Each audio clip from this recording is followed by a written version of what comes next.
Are you a golfer traveling on the road, staying in hotels, and have zero exercise equipment? Here are my top go-to exercises for golf that you can use as either an activation program to get those muscles turned on before you swing a golf club, or you can actually even use these exercises to help build muscle and build strength.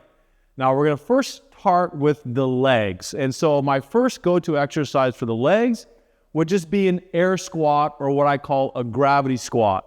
So on the air squat or gravity squat, you're going to stand, you're going to pull up your toes, you're going to push the crown of your head to the ceiling, you're going to tuck your tail a little bit, and now I simply want you to try to maintain this posture.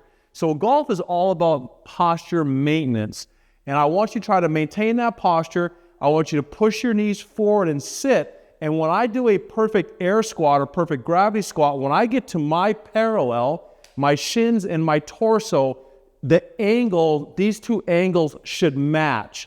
So you could go ahead and you could start your program out with some air squats where you're squatting down and up, always trying to maintain that really straight spine.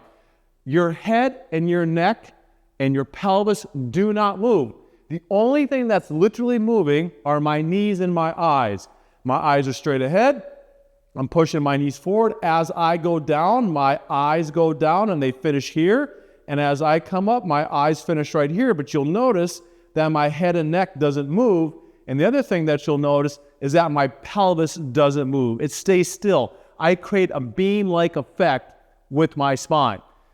At the end of the day, your knees are allowed to go one fist width over your toes. And so if your knees stop going forward, you stop going down, because if I continue to go down without my knees moving forward, I break my gravity line. Now this angle and this angle don't match. This angle is much more severe than this angle. So on the gravity squat or the air squat, just remember, keep the knees moving at all times.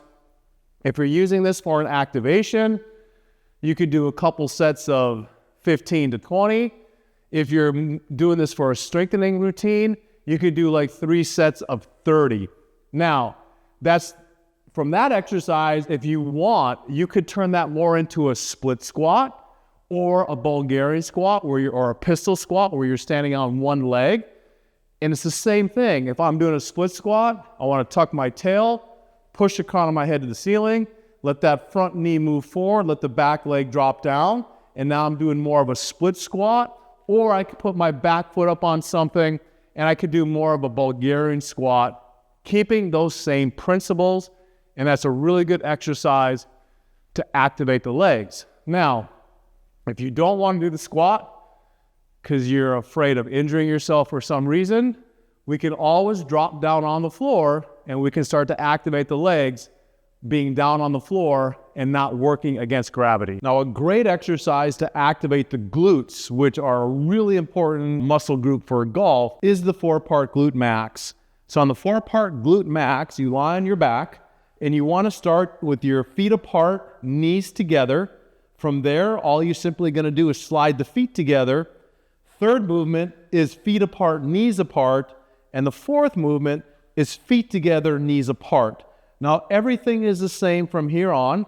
Again, if I was going to do an activation program just to activate the muscles, I'd maybe do 1 to 2 sets of 10 to 15 reps each.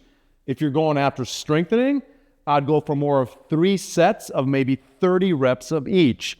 So to do the 4-part glute max, let's start with the knees together, feet apart. Your head's on the floor, your eyes are down, your arms are in a T. You're going to flatten your back into the floor. Your butt's going to come away from the floor.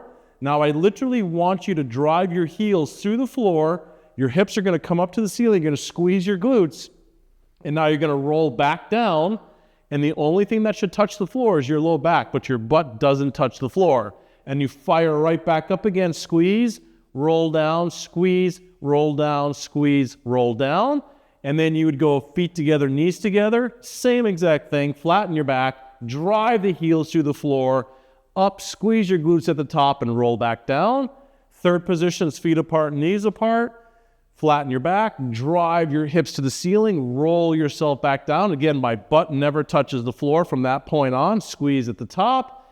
And then the fourth position, like we talked about, is feet together, knees apart, flatten your back, drive your hips to the ceiling, squeeze your glutes, drive your hips to the ceiling, squeeze your glutes. And again, remember in the beginning, I talked about reps. If you're doing just an activation, just to warm up the muscle, let's just do 10 to 15 reps, maybe 1 to 2 sets. You don't want to burn yourself out if you're just trying to activate the muscles before a round of golf.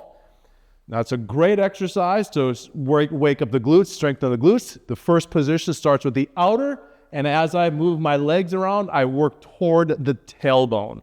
Now, the next exercise, really important for golf, and that's a 3-part gluteus medius. Now, the 3-part gluteus medius, why I like this exercise so much is this is the muscle that drives my pelvis toward the target.